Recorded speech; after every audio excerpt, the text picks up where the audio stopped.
नमस्कार, मैं धीरेंद्र और आप देख रहे हैं मिरर मीडिया। स्वागत है आपका जोहार झारखंड में। एक नजर बढ़ते हैं अब तक की सुर्खियों पर। हजारीबाग के क्रिकेट इतिहास में जुड़ेगा नया अध्याय। पहली बार करेगा बीसीसीआई का प्रतिष्ठित कोच बिहार ट्रॉफी की मेजबानी।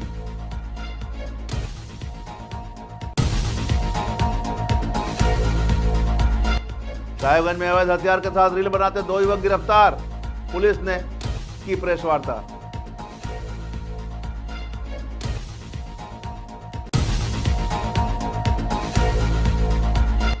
सूर्य हंसदा एनकाउंटर मामले में झारखंड के आदिवासी संगठनों का विरोध।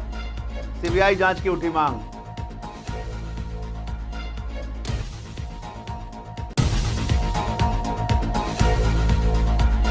महिला के हत्याकांड का खुलासा। प्रेमी के बेटे ने घटना को दिया था अंजाम।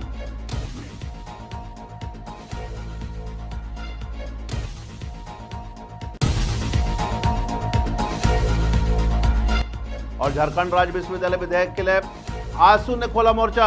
लोकतांत्रिक संस्थाओं को नुकसान पहुंचाने की कही बात।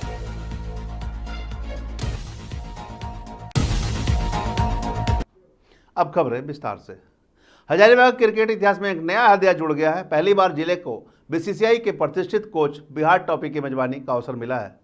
झारखंड राज्य क्रिकेट संघ के मानद सचिव सौरभ तिवारी ने इसकी पुष्टि की है। यह मुकाबला 8 से 11 दिसंबर 2025 तक संजय सिंह क्रिकेट स्टेडियम हजारीबाग में खेला जाएगा, जहां झारखंड और केरल की टीम आमने सामने होगी। इस घोषणा के बाद पूरे जिले में क्रिकेट प्रेमियों में उत्साह का माहौल है। हजारीबाग जिला क्रिकेट संघ के अध्यक्ष और सांसद मनोज जायसवाल ने कहा कि यह वर्षों का सपना था जो अब साकार हो रहा है। बहुत बड़ा दिन है। बीसीसीआई का मैच मिल रहा है पहली बार हजारीबाग में। सबके लिए है, हमारे यहाँ जो बच्चे खेलते हैं उनके लिए बहुत बड़ा दिन है। बड़ी बड़ी मैचें देखेंगे, सीखेंगे।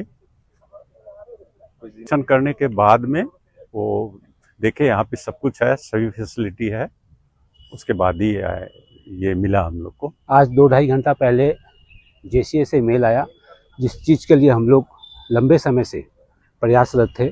आज हम लोग को बीसीसीआई का जो बोर्ड मैच होता है कूच बिहार अंडर 19, वो मैच हम लोगों को केरल वर्सेस झारखंड का हम लोगों को मिल गया, जो 8 दिसंबर से शुरू होकर 11 दिसंबर तक है। 2016 से हम लोग लगे हुए थे इस पर, और काफ़ी प्रयास के बाद ग्राउंड को, पेविलियन को, एवरीथिंग को हम लोग अपडेट किए। उसके बाद ये मैचेस हम लोग को मिला है। बीसीसीआई की टीम इंस्पेक्शन के लिए कुछ दिन पहले आई थी। हाँ, तो क्या उसी वक्त आश्वस्त कर दिया गया था या फिर डायलेमा में थे आप लोग? तो कुछ क्राइटेरिया उन्होंने बताया था कि इनको फुलफिल करके आप व्हाट्सएप फोटो के द्वारा आप माध्यम से भेजिए।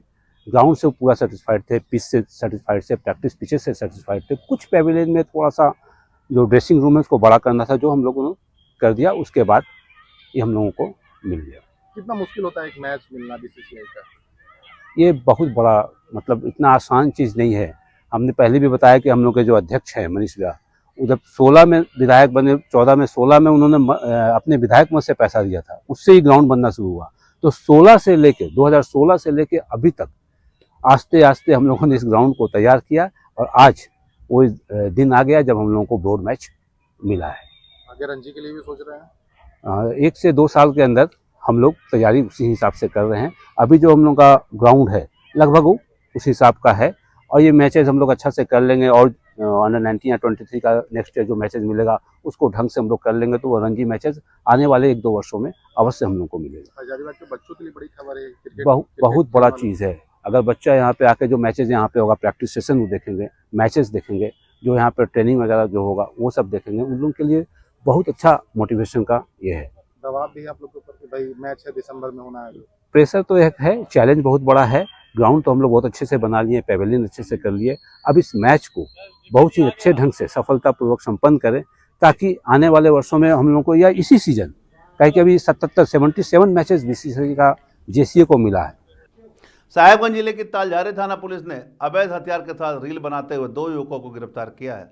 यह गिरफ्तारी छोटी भगियामरी गांव के नया टोला से हुई है। राजमहल एसडीपीओ बिमलेश कुमार त्रिपाठी ने पूरे मामले पर जानकारी देते हुए बताया कि दोनों युवक देशी कट्टे के साथ तस्वीर और वीडियो बनाकर सोशल मीडिया में वायरल कर रहे थे। जानकारी मिलते ही एसपी के निर्देश पर विशेष टीम का गठन किया गया और छापामारी कर दोनों युवक को गिरफ्तार कर जेल भेज दिया गया। थाना क्षेत्र के छोटी भगियामारी ग्राम में 2 लड़के देसी कट्टा के साथ रील बनाते हुए देखे गए। इस संबंध में दोनों व्यक्तियों की गिरफ्तारी एवं आवश्यक कार्रवाई हेतु पुलिस अधीक्षक महोदय साहिबगंज के द्वारा एक छापामारी दल का गठन किया है। छापामारी दल के द्वारा उन दोनों लड़कों को पकड़ा गया और उनकी निशानदेही पर एक देसी कट्टा बरामद किया। भाजपा नेता सूर्या हांसदा के एनकाउंटर में हुई मौत को लेकर झारखंड के विभिन्न आदिवासी संगठनों में आक्रोश है। मामले की सीबीआई जांच की मांग को लेकर गुरुवार को धनबाद के रणधीरगंज चौक पर आदिवासी सामाजिक संगठनों ने विरोध प्रदर्शन किया। वक्ताओं ने आरोप लगाया कि बोरिया निवासी सूर्या हांसदा एक सामाजिक और राजनीतिक कार्यकर्ता थे जिन्हें फर्जी एनकाउंटर में मार दिया गया। उन्होंने इसे एक राजनीतिक हत्या बताया है जो सरकार के खिलाफ आवाज उठाने के कारण की गई है।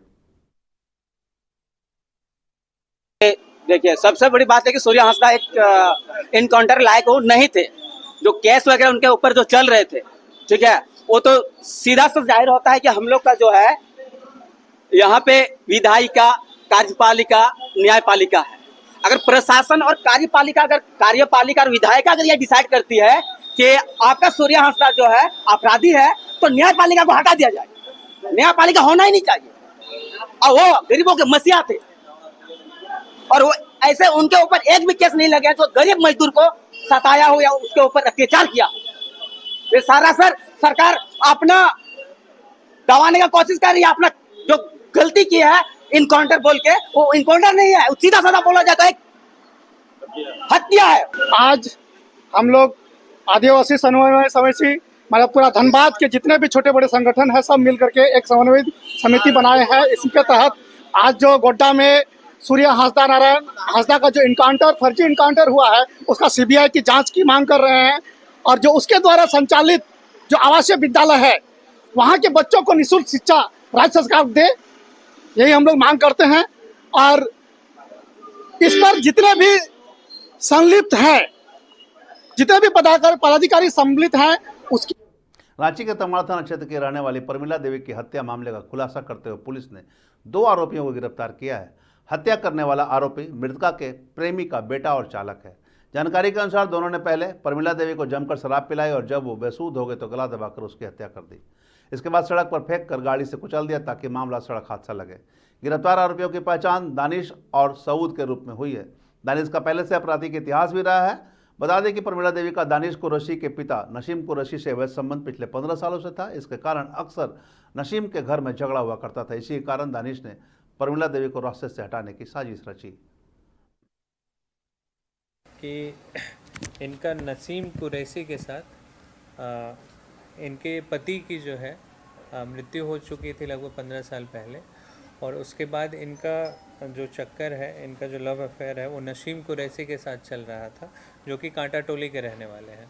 और नसीम कुरैशी के साथ इनका एक लड़की और 3 लड़का भी था।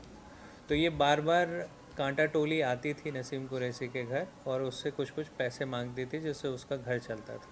उसने अपने बच्चे, एक बेटे दानिश कुरैशी और उनका एक ड्राइवर जो कि नाम है साउद काजी, इनके साथ एक प्लान बनाया कि हम लोग हज करने जा रहे हैं, नसीम कुरैशी और उसकी पत्नी, और जो ये जब आएगी तो इसके साथ इसको फिर रास्ते से हटा देना है। तो जब ये आई तो लगभग 5 बजे ये आई कांटा टोली। उसके बाद ये इसको स्कॉर्पियो में बिठा के ले गए। तो सिल्ली सोनाहातू राहे तरफ से ये लोग परासी चौक पे आए। उसके बाद उसी बीच उसकी गला घोंट के हत्या कर दी गई थी। उसके बाद वहाँ पे बॉडी को उतार दिया गया और फिर से स्कॉर्पियो जिससे वो लोग आए थे उसको चढ़ा के ऐसा प्रतीत किया गया कि एक्सीडेंट से मृत्यु हुई है। उसके बाद अभी 2 लोगों की गिरफ्तारी हो गई है। झारखंड राज्य विश्वविद्यालय विधेयक 2025 को स्वीकृति दे दी गई है, जिसमें विश्वविद्यालयों में होने वाली नियुक्तियों में राज्यपाल के अधिकार को सीमित किया गया है। इसके लागू होने के बाद राज्य के विश्वविद्यालयों में कुलपति, प्रतिकुलपति और वित्तीय सलाहकार की नियुक्ति का अधिकार भी राज्यपाल के बजाय राज्य सरकार के पास होगा। इस निर्णय से राज्य की राजनीति में हलचल तेज हो गई और अखिल झारखंड छात्र संघ यानी आजसू ने गुरुवार को इसका जोरदार विरोध किया। छात्र संगठन का कहना है कि यह प्रस्तावित विधेयक न केवल शिक्षा जगत के लिए खतरनाक है, बल्कि इससे लोकतांत्रिक संस्थाओं को भी नुकसान पहुंचेगा। आजसू का आरोप है कि इस विधेयक के जरिए राज्य सरकार अब विश्वविद्यालयों में कुलपति की नियुक्ति करेगी, जो पहले राज्यपाल यानी कि कुलाधिपति के अधिकार क्षेत्र में आता था। संगठन ने इसे शिक्षा का राजनीतिकरण की साजिश बताते हुए कहा कि इससे उच्च शिक्षा की स्वायत्तता खत्म हो जाएगी। इसके विरोध में आजसू ने प्रतिमंडल के साथ राजभवन पहुंचकर महामहिम राज्यपाल से मुलाकात की और उन्हें इस विधेयक के खिलाफ ज्ञापन सौंपा। आज उन्होंने चेतावनी भी दी है कि अगर सरकार इस विधेयक को वापस नहीं लेती है तो राज्य भर में व्यापक छात्र आंदोलन शुरू किया जाएगा। ये जो अभी बिल लेके आई है गवर्नमेंट, विश्वविद्यालय का जो बिल लेके आई है, उसका हम लोग पुरजोर विरोध विगत 2 दिन से कर रहे हैं। आज हम लोगों ने महामहिम से मिलके उनको सारे विषय से अवगत कराया और बोला कि इस पर छात्र हित में कुछ उचित कार्रवाई किया जाए। उनसे आश्वासन भी मिला है कि वो करेंगे। मेरा एक सवाल है सरकार से, आपके यहाँ इतने सारे संस्था हैं, जेपीएससी में हम इतने आंदोलन करते हैं, उसके बाद आप अध्यक्ष की नियुक्ति करते हैं। आप यहाँ के विश्वविद्यालय को उस तर्ज पे चलाना चाहते हैं क्या? पहला, यहाँ हमको आंदोलन करना पड़ेगा वाइस चांसलर की नियुक्ति के लिए। दूसरा, इस सेटिंग गेटिंग की साजिश है। आप लोगों को नहीं लगता कि अचानक से इस विषय में ये लोग क्यों आ रहे हैं? विश्वविद्यालय के विषय में वाइस चांसलर की नियुक्ति होगी, मोटे रकम लिए जाएंगे, पैसे लिए जाएंगे, फिर उनके द्वारा उनके माध्यम से सरकार के लोगों को विश्वविद्यालय में स्थापित किया जाएगा। तो कहीं ना कहीं इनका उद्देश्य शिक्षण को लेकर नहीं है। बिहार के भाजपा प्रदेश अध्यक्ष दिलीप जायसवाल गुरुवार को देवघर से सटे कई जिलों का भ्रमण करने पहुंचे। इस दौरान उन्होंने अपने बयानों से विपक्षी पार्टियों पर जमकर हमला बोला। उन्होंने इंडिया गठबंधन की वोटर अधिकार यात्रा पर हमला बोलते हुए कहा कि बिहार के लोगों ने इस यात्रा की हवा निकाल दी है। उन्होंने कहा कि लोगों को पता है कि विकास करना सरकार का काम है और एनडीए सरकार ने जो विकास किया है कोई दूसरा गठबंधन नहीं कर सकता। उन्होंने एसआईआर के मुद्दे पर सुप्रीम कोर्ट के संज्ञान का हवाला देते हुए कहा कि चुनाव आयोग यह सुनिश्चित कर रहा है कि किसी भी मतदाता का अधिकार न छीना जाए। प्रियंका गांधी, रेवंत रेड्डी, स्टालिन, तेजस्वी यादव, इंडी गठबंधन के लोग जिस मुद्दा को लेकर के राहुल गांधी और तेजस्वी यादव बिहार आए थे, एसआईआर को लेकर के या मतदाता पुनरीक्षण को लेकर के, बिहार की जनता और बिहार के मतदाता ने उनका हवा निकाल दिया और टायर पंचर कर दिया। क्योंकि जिस मामला को इस देश की सर्वोच्च संवैधानिक संस्था सुप्रीम कोर्ट के द्वारा मॉनिटरिंग किया जा रहा है और अभी मतदाता पुनरीक्षण का काम पूरा सितंबर और 1 अक्टूबर तक, जब तक कि इसकी सूची जारी नहीं होती है, तब तक के लिए ये पूरा प्लेटफॉर्म खुला हुआ है मतदाता को न्याय देने के लिए। सुप्रीम कोर्ट ने स्पष्ट कह दिया कि एक एक मतदाता को न्याय मिलेगा। भारतीय मजदूर संघ से संबद्ध धनबाद कोलियरी कर्मचारी संघ की दामोदर कोलियरी शाखा ने गुरुवार को शिव महतो हाई स्कूल सिजवा के परिसर में वृक्षारोपण किया। इस कार्यक्रम में 30 से अधिक फलदार और छायादार वृक्ष लगाए गए। कार्यक्रम का नेतृत्व दामोदर कोलियरी के विद्युत एवं यांत्रिक प्रबंधक शिव कुमार और धनबाद कोलियरी कर्मचारी संघ के दामोदर शाखा अध्यक्ष कार्तिक महतो ने किया। उन्होंने कहा कि पेड़ पौधे हमें ऑक्सीजन देने के साथ साथ पर्यावरण को भी संतुलित रखते हैं। भारतीय मजदूर संघ की ओर से हम लोग राष्ट्रीय पर्यावरण दिवस मनाते हैं। आज के दिन हमारी बहुत ही पर्यावरण के प्रति जागरूक महिला कार्यकर्ता अमृता देवी का ये बलिदान दिवस है। वे पर्यावरण के प्रति, प्रकृति के साथ बहुत अच्छा उनका तालमेल था और बहुत ज़्यादा लगाव था और आज ही के दिन को उनका बलिदान हुआ था। और इसलिए भारतीय मजदूर संघ प्रत्येक वर्ष 28 अगस्त को राष्ट्रीय पर्यावरण दिवस मनाता है और इस पर्यावरण के लिए पूरे देश में गांव-गांव जाकर और वृक्ष लगाने के लिए हम लोगों को प्रेरित करते हैं। रामगढ़ जिले के नया मोड़ गिद्दी रोड की बदहाल स्थिति आए दिन सुर्खियों में बनी रहती है। इस सड़क पर बड़े बड़े गड्ढों के कारण दुर्घटनाएं आम हो गई है, लेकिन प्रशासन का ध्यान इस ओर नहीं जा रहा। स्थानीय लगातार इसकी शिकायत कर रहे हैं, लेकिन कोई सुनवाई नहीं हो रही है। इस समस्या से न केवल वाहनों को नुकसान हो रहा है, बल्कि राहगीरों की जान भी जोखिम में है। बोकारो के समाहरणालय में गुरुवार को आदि कर्मयोगी अभियान पर एक जिला स्तरीय कार्यशाला का आयोजन हुआ। उपायुक्त अजय नाथ झा ने कार्यक्रम की अध्यक्षता की, जिसमें जिले के सभी अधिकारी मौजूद रहे। उपायुक्त ने कहा कि यह अभियान सिर्फ एक प्रशासनिक कार्यक्रम नहीं, बल्कि आदिवासी समाज के सम्मान और उनसे सीखने का माध्यम है। उन्होंने अधिकारियों को निर्देश दिया कि वे 125 आदिवासी बहुल गांवों में विकास कार्यों और कल्याणकारी योजनाओं का लाभ सुनिश्चित करें, जिसमें सड़क और स्वास्थ्य जैसी बुनियादी सुविधाओं पर विशेष ध्यान दिया जाएगा। उन्होंने पदाधिकारियों से संवेदनशीलता और सहभागिता के साथ काम करते हुए इस अभियान को जमीनी स्तर पर सफल बनाने का आह्वान किया। आदि कर्मयोगी अभियान के तहत राज्य स्तरीय वर्कशॉप करने के बाद सभी जिलों से जिला स्तरीय वर्कशॉप कराए जाने की अपेक्षा थी, जो आज हम लोगों ने संपन्न किया है बोकारो जिले में। इसके तहत बोकारो के 125 गांव के लगभग 3 लाख आबादी इससे लाभान्वित होगी। वहां हम कन्वर्जेंस के माध्यम से कार्यक्रम करेंगे, उनका विलेज डेवलपमेंट प्लान तैयार होगा और विलेज डेवलपमेंट प्लान के आधार पर कन्वर्जेंस है जिसमें लगभग 17 विभाग होंगे, मुख्य रूप से 7 विभाग होंगे जो कन्वर्जेंस के थ्रू इसको पूरा करेंगे और उन गाँव में हम खुशहाली का रास्ता बनाएंगे। कैसे इतने गाँव हैं जिनको चिन्हित किया गया है, मतलब किस प्रखंड में कितना है? ये आपको बताऊं कि चास में 6 है, गोमिया में 72 गांव है, पिटरवार 18, जरीडी 14, चंद्रपुरा 1, कसमार 7, नवाडी 4, बेरमो 1, चंदन क्यारी 2, ये है। तो कुल आबादी कितनी है जो लगभग 3 लाख आबादी, मैंने बताया कि 3 लाख आबादी है जो इससे लाभान्वित होगी। राष्ट्रीय महिला आयोग की सदस्य ममता कुमारी गुरुवार को 1 दिवसीय दौरे पर साहिबगंज पहुंची। इस दौरान उन्होंने वन स्टॉप सेंटर में नाबालिग के साथ हुए अटेम्प्ट टू रेप मामले में पीड़िता से पूछताछ की। पीड़िता से मिलकर उन्होंने घटना से जुड़ी जानकारियां ली और कहा कि वह सरकार से पीड़िता के परिजनों को 5 लाख रुपए मुआवजा देने की मांग करेगी। ममता कुमारी ने बताया कि वे इस मामले से जुड़े सभी तथ्य साहिबगंज के एसपी अमित कुमार के सिंह रखेंगी ताकि पीड़िता को न्याय मिले। एक बच्ची के साथ दुष्कर्म करने का प्रयास किया गया था।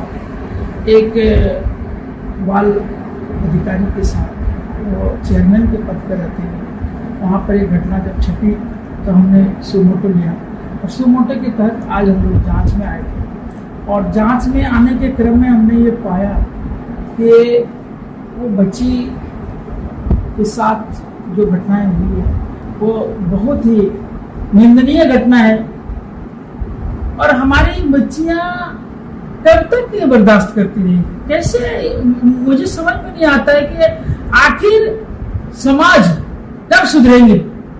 जब सरकारी अधिकारी ही ऐसे करेंगे तो वो समाज को कैसे सुधारेंगे, कैसे वातावरण का निर्माण करेंगे? मैं जिस डिस्ट्रिक्ट में आई हूँ, ये डिस्ट्रिक्ट ट्रैफिकिंग में अग्रणी भूमिका में है। यहाँ हेल्थ सेंटर में मैं गई थी, वहाँ बाहर में बच्चियां, जिसको कल इश्यू हुआ है, नन्हे नन्हे बच्चे धूप में पड़े हुए हैं, न नेट की व्यवस्था है, न पंखा की व्यवस्था है, न एसी की व्यवस्था है। ऐसे वातावरण में एक चिंतन करने की जरूरत है, सरकार को ध्यान देने की जरूरत है और इसमें अविलंब, हालांकि मुझे पता चला कि जो घटना किए हैं, मैं नाम नहीं लेना चाहूंगी, लेकिन वो जेल में है और उन्होंने स्वीकार भी कर दिया है। लेकिन दुख तो तब होता है उसकी आजीवन उसको ऐसा दंड मिले। हजारीबाग और चतरा जिले की सीमा पर प्रस्तावित चंद्रगुप्त कोल परियोजना को लेकर विस्थापित होने वाले भू रैयतों की एक महत्वपूर्ण बैठक हुई। बैठक में दोनों जिलों के सैकड़ों रैयतों ने भाग लिया। स्थानीय मुखिया ने बताया कि 2015 में जमीन अधिग्रहण की अधिसूचना जारी होने के बावजूद 10 साल बाद भी प्रभावित रैयतों को उचित मुआवजा और विस्थापन पैकेज नहीं मिला है। ग्रामीणों ने मांग किया कि उन्हें 2013 के कानून के तहत मौजूदा दर पर मुआवजा दिया जाए। अपनी मांगों को लेकर विस्थापित संघर्ष समिति का गठन भी किया गया है।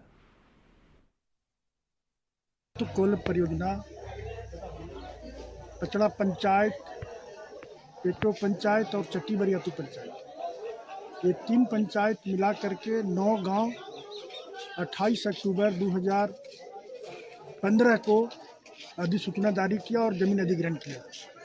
आज 10 साल हो गया। 10 साल के अंदर कंपनी काफ़ी पांव फैला चुकी है और रैयतों का एक ही मांग है कि RFCT LR 2013-1 के तहत मुआवजा रैयतों को मिलना चाहिए और वर्तमान दर पर अभी हम जमीन देंगे, आज का हमको मुआवजा चाहिए, अधिकतम जो दर है उस पर मुआवजा चाहिए। इसी को लेकर के और यहाँ के युवाओं को रोजगार के लेकर एक बैठक किया गया और आज संगठन बन गया। जोहार झारखंड में अब तक बस इतना ही। देश और दुनिया की तमाम खबरों के लिए बने रहे मिरर मीडिया के साथ।